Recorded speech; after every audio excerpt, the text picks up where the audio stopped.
자, 오늘 우리가 함께 나눌 말씀은 엘리 엘리 라마 사박다니라는 제목으로 예수님께서 십자가 위에서 네 번째로 하신 말씀을 함께 나누도록 하겠습니다. 온 인류의 구원을 위해서 오신, 육신으로 오신 하나님의 아들 예수님께서 이제 주님의 때가 되었을 때 십자가에 못 박히셨습니다. 예수님께서 못 박히신 시간을 보면, 우리 시간으로 보면 오전 9시에 못 박히셨습니다. 오전 9시에 못 박히셨고요. 그리고 오늘 본문은 십자가에 달리신 예수님이 제9시에 하나님을 향하여 절규하며 외쳤다라고 말씀하고 있어요. 이렇게 여기서 성경에서 말하는 제9시는 우리 시간으로 말하면 오후 3시입니다. 오후 3시. 그러니까 아침 9시에 못 박히셨다가 이제 오후 3시경에 돌아가시게 되는, 그러니까 6시간 만에 이제 돌아가시게 되는데요. 이때 절규하며 외친 외침이 엘리 엘리 라마 사박단입니다. 우리 오늘 본문에서도 설명이 이 뜻이 잘 나와 있어서 우리가 잘 알지만, 나의 하나님 어찌하여 나를 버리시나이까 라는 뜻입니다. 예수님께서 십자가에서 절규하실 때, 이렇게 절규하실 때를 본문은 기록하기를 제6시로부터 온 땅에 어둠이 임하여 제9시까지 계속되더니 라고 그렇게 말씀하고 있습니다. 제6시로부터 온 땅에 어둠이 임했다. 제6시는 정오를 말하는 거예요. 그러니까 예수님이 못 박히신 건 오전 9시, 그런데 12시부터 갑자기 사실 12시가 되면 제일 해가 강렬할 때 아니겠어요? 정 가운데 뜨는 그런 시간인데, 그런데 해가 빛을 잃고 온 땅에 어둠이 임했다고 말씀하고 있습니다. 그 어둠이 3시간 동안 예수님이 돌아가시는 때까지 계속되었던 것이죠. 이 어둠이 의미하는 바를 오늘 저와 여러분이 함께 좀 나누기를 원합니다. 이 어둠이 의미하는 바가 분명히 있지요. 그 첫 번째가 뭐냐면 바로 죄가 가져온 심각성입니다. 이 어둠이 우리에게 알려주는 것이 죄가 가진 심각성이에요. 우리의 죄값이, 모든 인류의 죄값이 바로 예수님께서 십자가에서 죽으셔야만 할 정도로 아주 심각하고 엄중한 것임을 알려주는 것이죠. 이 죄값, 아담과 하와가 범죄함으로 인하여 하나님의 형상으로 지음받은 아담과 하와가 하나님과 하나로서, 하나님과 영적인 교제를 통하여서 하나님이 주신 세상을, 하나님이 만드신 세상을 다스리는 그런 자였는데, 이렇게 아담과 하와가 하나님 먹지 말라고 했던 선악을 알게 하는 나무의 열매를 먹고 말씀에 불순종하여 자기들이 하나님과 같이 되고자 하는 그런 마음으로 범죄했을 때 하나님으로부터 관계가 끊어지게 됐죠. 그러니까 이 죄가 가져온 놀라운 결과는, 파괴적인 결과는 하나님과의 관계가 깨진 상태를 가져온 것입니다. 그것이 얼마나 심각한 문제였는지 바로 이렇게 하나님의 아들이신 예수님께서 십자가에 달려 돌아가실 때 온 세상에 빛을 잃어버리는 상태로 나타나게 된 거죠. 예수님의 엘리 엘리 라마 사박단이라는 외침은 죄로 말미암아 하나님과의 관계가 끊어지는 영적 죽음의 고통의 절규였습니다. 그런데 그 예수님의 절규를 가만히 보게 되면, 여러분, 예수님이 십자가에 달려서 이루신 일들이 분명히 있죠. 우리 이제 하도 들어서 지금 매일 새벽마다 반복해서 듣기도 하고, 또 계속 설교 때마다 한두 번씩은, 적어도 한두 번씩은 계속 언급되어지는 말씀이라 잘 아실 거예요. 예수님께서 우리를 대신하여 십자가에 달리신 것입니다. 그러니까 우리의 모든 죄와 죄값을 예수님이 담당해 주기 위해서 예수님이 십자가에 달리신 거예요. 그러니까 십자가 위에서 예수님이 고통의 절규를 했다는 것은 바로 그 절규와 고통과 그 아픔이 모든 사람이 죄로 말미암아 겪는 고통의 부르짖음이라는 것을 우리가 깨달을 수가 있는 것이죠. 더 나아가서 영원한 멸망이 뭡니까? 지옥으로 가는 거예요. 지옥에서 당하는 그 고통이 얼마나 고통스러운 것인지, 그 고통을 가지고 예수님께서 절규를 하신 거죠. 성경은 아담과 하와가 죄를 범한 것뿐만 아니라 아담의 씨로 태어난 모든 사람이 죄를 범했다, 이렇게 말씀하고 있습니다. 로마서 3장 23절 말씀을 같이 읽어보겠습니다. 시작. 모든 사람이 죄를 범하였음에 하나님의 영광에 이르지 못하더니. 아멘. 겉으로 드러나는 행동을 기준으로 말하는 것이 아닙니다. 그게 아니라 바로 죄의 본성을 가지고 말하는 거예요. 죄의 본성으로서 아담과 하와가 죄인이 되고 말았습니다. 그 씨로 태어나는 모든 아담의 후손, 혹시 이 세상에 아담의 후손이 아닌 사람이 있을까요? 어디 뭐 아래서 태어나거나 무슨 전설 따라 뭐 고향 따라 전설 따라 뭐 이런 것처럼 뭐 아래서 태어난다든지 갑자기 하늘에 뚝 떨어졌다든지 그런 사람이 있나요? 네, 그런 사람 없어요. 육신의 몸으로 이 땅에 태어난 모든 인류 가운데 아담의 씨로 태어나지 않은 사람은 아무도 없죠. 그런데 성령으로 잉태된 예수님은 아담의 씨가 아니에요.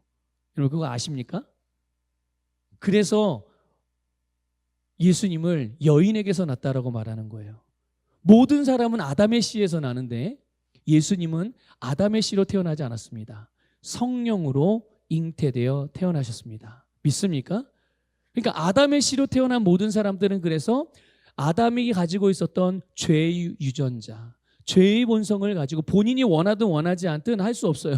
죄의 본성을 가지고 태어날 수밖에 없는 거죠. 그런데 예수님은 아담으로부터 태어난 게 아니라 성령으로부터 잉태되셨기 때문에 죄가 없으신 하나님의 아들로서 우리의 모든 죄를 담당하실 자격을 갖추고 이 땅에 오신 줄 믿으시기를 주님의 이름으로 축복합니다. 이렇게 여러분 첫사람 아담과 하와가 하나님의 말씀에 불순종함으로 죄를 범했고 죄로 말미암아 사망과 사망의 저주가 모든 사람과 온 세상에 임하게 된 겁니다. 그래서 모든 아담의 후손은 죄의 본성으로 태어날 수밖에 없는 거죠. 여러분 보세요. 하나님의 형상대로 지음받은 사람, 이 세상에 하나님이 지으신 만물 중에 하나님의 형상과 모양을 따라서 하나님과 같이 기능하며 살아가는 존재는 사람밖에 없습니다. 믿습니까? 하나님께서 사람만 유일하게 그렇게 지으신 거예요. 그런데 그렇게 지음받은 사람이 전혀 그 하나님의 목적을 따라 하나님의 형상을 따라 기능하지 못하는 상태가 되고 말았던 거예요. 그러니까 하나님과의 관계도 단절됐죠. 영적인 사망의 운명에 처했죠. 그 영적인 사망이 육신의 사망으로 오게 되고 또 육신을 사망하게 하는 모든 문제들과 고통을 가져오게 됐어요. 그래서 모든 사람들과 온 세상은 이 고통으로 몸부림치고 있는 것입니다. 그리고 이 땅에서뿐만 아니라 영원한 멸망의 운명에 처하게 된 거죠. 성경은 이것을 한마디로 이렇게 말합니다. 죄의 삭은 사망이라. 여러분 믿으십니까? 죄의 결국은 사망이에요. 여러분 여기까지 보면 모든 인생은 정말 그냥 태어난 것 자체가 비극이에요. 존재하는 것 자체가 비극입니다. 살아가는 것 자체가 비극이에요. 어떤 사람은 돈이 많아서, 어떤 사람은 좋은 명예를 가지고, 어떤 사람은 사람들이 좋은 평판을 가지고, 어떤 사람은 어떤 권세와 권리가 사회적인 높은 지위를 가지고 이 세상에서 살아갈 수 있어요. 그들은 정말 남부럽지 않게 어떤 것도 부족함이 없이 살아갈 수도 있습니다. 그런데 잠시 이 땅에서 그렇게 살다가도 뭐 80년, 90년, 100년을 이 땅에 살다가도 영원한 사망에 처하게 돼요. 그러면 이 땅에서 그렇게 뭐 떵떵거리고 사는 삶이 의미가 있나요? 영원한 세계 속에서 100년이 의미가 있습니까? 그렇습니까, 여러분? 의미가 없는 거예요. 여러분 생각해 보세요. 개미는 정말 자기의 인생에 최고의 의미를 가지고 열심히 일하면서 삽니다. 근데 여러분 지나가다 개미 한 마리 이렇게 지나 볼 때 거기에 큰 의미를 두나요? 한낱 미물에 불과하죠. 그렇죠? 한낱 미물에 불과 그런 거예요.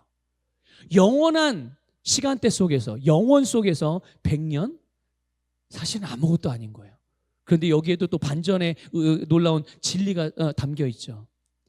영원한 세계 속에서 100년은 아무것도 아닌 것 같이 보이는데 그 100년 동안 100년이라는 시간을 우리가 이 땅에 살아가는 시간을 믿음으로 살아내면 믿음으로 씨를 심으면 영원한 하나님의 나라에서 영원한 부요함으로 영원한 상급을 받는다는 것을 여러분 믿으시기를 축복합니다. 예.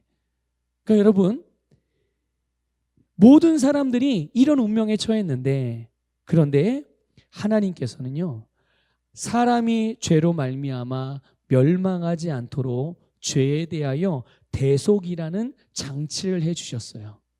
놀랍지 않습니까? 언제 이 장치를 해주셨을까요? 언제? 죄를 범하자마자. 아담과 하와가 죄를 범하자마자 어디에서 하나님이 만들어 오셨는지 모르지만 벌거벗었던 그들이 자기들이 범죄함을 알고서 스스로 부끄럽고 수치스러움을 느끼게 됐어요. 그래서 나뭇가지, 무화과 나뭇가지, 나뭇잎이라고 할까요? 그 나뭇잎으로 자기들의 부끄러운 부분들을 가렸는데 하나님께서 물으시죠. 누가 너희들이 벌거벗은 걸 알려줬느냐?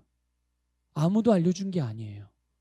그런데 수치와 부끄러움을 범죄하자마자 죄의 본성이 그들에게 그것을 알게 한 거예요. 수치스럽고 부끄러운데 여러분 자신의 삶을 어떻게 담대하게 살아갈 수가 있겠어요? 어떻게 자신 있게 살아갈 수가 있겠어요? 어떻게 담대하게 하나님 앞에 나아갈 수가 있겠어요? 그럴 수 없는 거예요. 그런데 하나님께서 그들에게 가죽옷을 지어 입히셨습니다. 도대체 그 가죽옷은 어디서 난 거예요? 예? 어딘가에서 아담과 하와에게 가죽을 내어주고 그들의 부끄러움을 가릴 수 있도록 생명을 대속한 겁니다. 그런데 이것이 제도가 됐어요.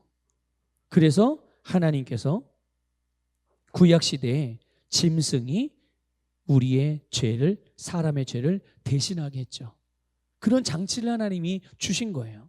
짐승의 머리에 죄인들이 안수하고 그러면 사람의 죄를 짐승에게 전가시키는 거예요. 그래서 어떻게 합니까? 짐승이 사람을 대신하여 그 죄인을 대신하여 죽고 그 짐승의 피를 하나님께 드려서 제물로 하나님께 예배드릴 때, 제사 드릴 때 그 사람의 죄에 대하여 하나님께서 씻어주시는 겁니다. 믿습니까? 또 한 가지가 있어요. 그게 뭐냐면 1년에 한 번 있는 대속죄일에 염소 한 마리를 준비합니다. 그리고 그 머리에 죄인들이 자기의 죄를 전가시켜요. 안수해서 자기에게 있던 죄를 이 염소에게 다 전가시킵니다. 그리고 이 염소를 어떻게 하냐? 광야로 내보내요. 광야로 내보냅니다. 그 광야가 어떤 자리냐? 죽음의 자리인 거예요. 그러니까 죄를 지은 내가 죽어야 될 그 자리, 사망의 자리에 나를 대신하여 염소를 보내서 그가 나를 대신하여 죄값을 받게 하는 이 놀라운 장치를 하나님께서 당신의 사랑하는 백성들을 위하여 주셨음을 믿으시길 축복합니다.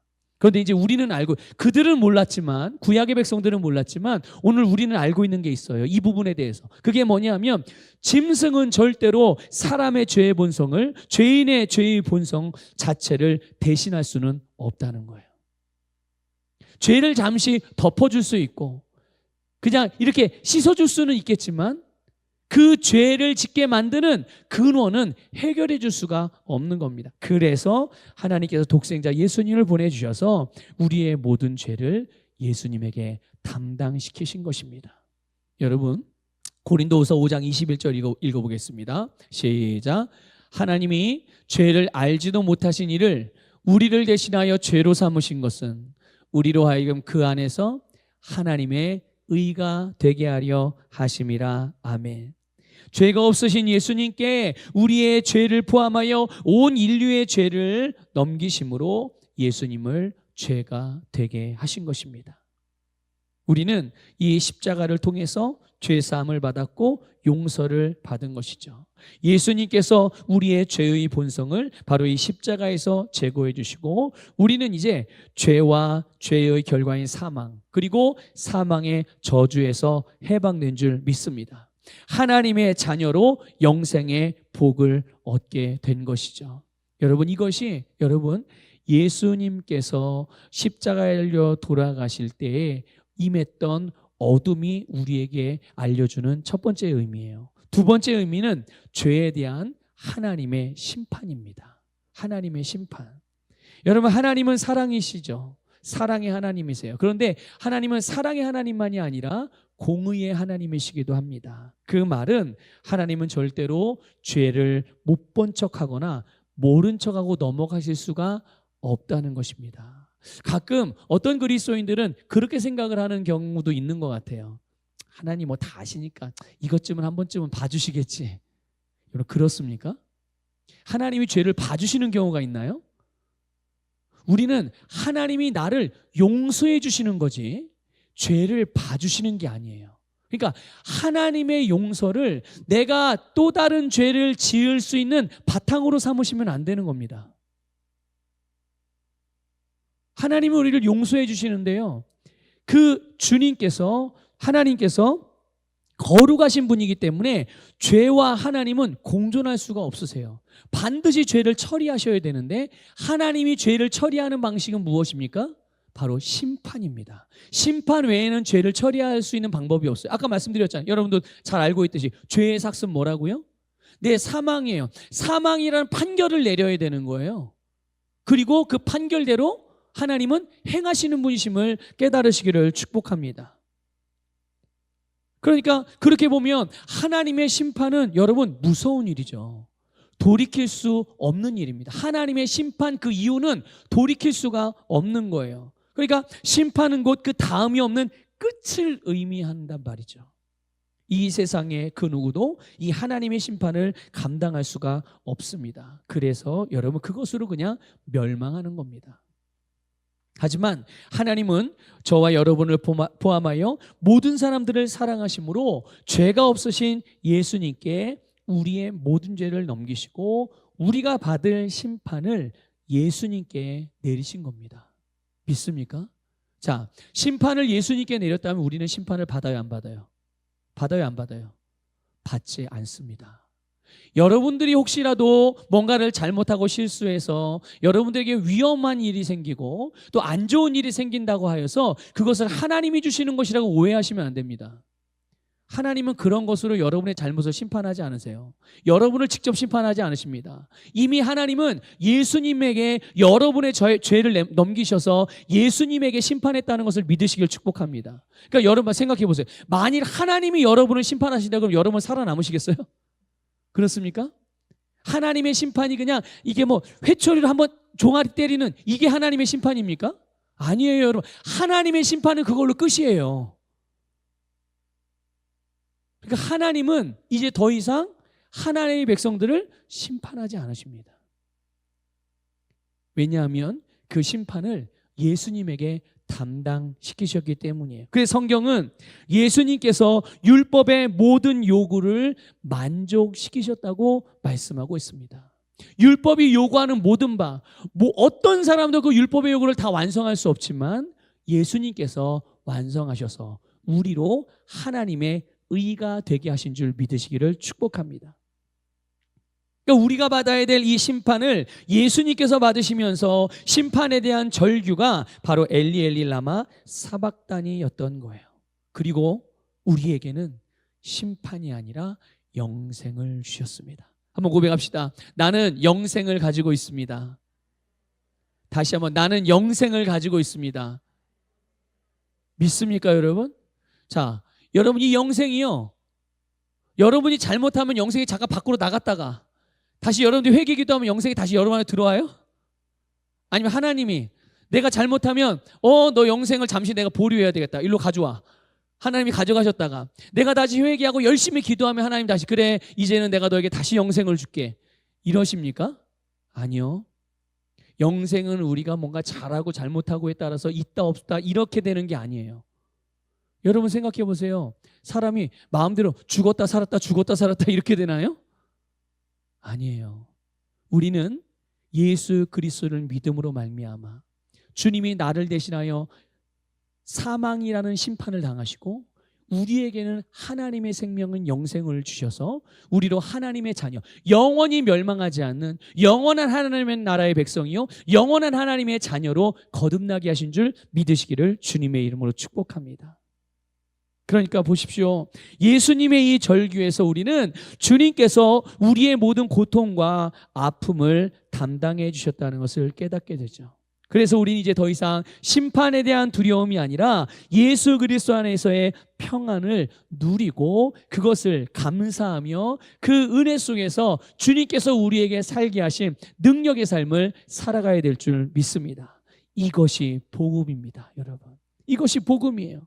우리가 할 수 없는 그것을 예수님이 대신해 주셨고, 예수님이 우리를 대신하시기 위해서 우리가 어떤 자격을 갖춘 것이 아님에도 불구하고 그렇게 해주셨고, 우리에게는 예수님께서 가져오신 것을 우리에게 주신 거예요.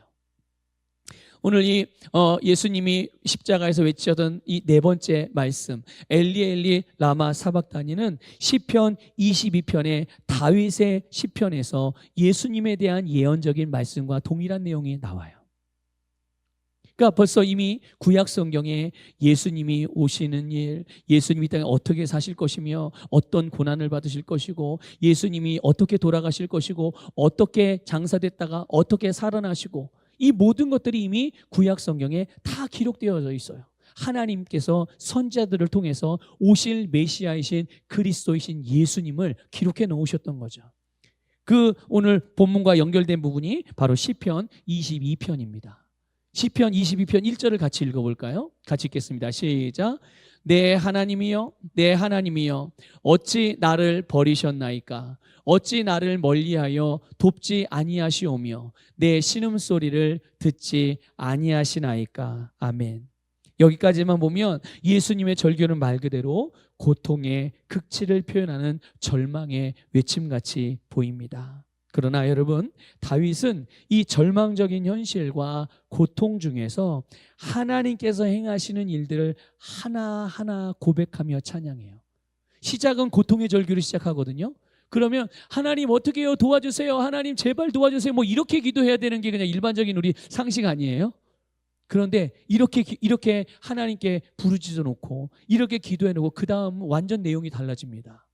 어떻게 달라지냐?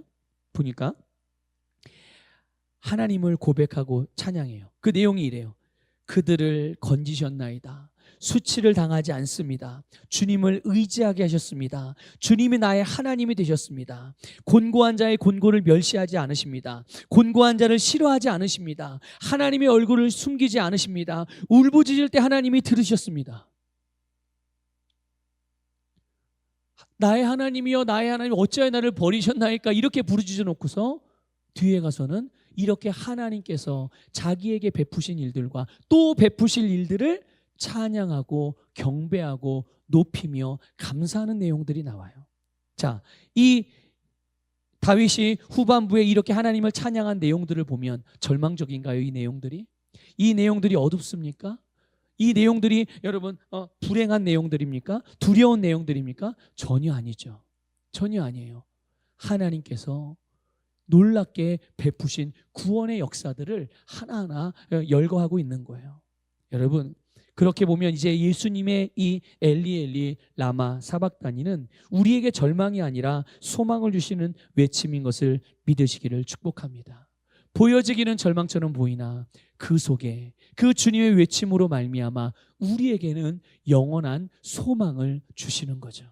우리가 절망적인 상황에 있을 때 바라볼 수 있는 것, 우리가 절망적인 상황에 처했을 때 우리가 할 수 있는 것이 무엇인지, 바로 그것을, 우리의 고통 중에 무엇을 바라보고 무엇을 의지해야 할지를 알려주는 것, 그것이 무엇일까요? 누구든지 예수님의 이름을 부르면 구원을 받습니다.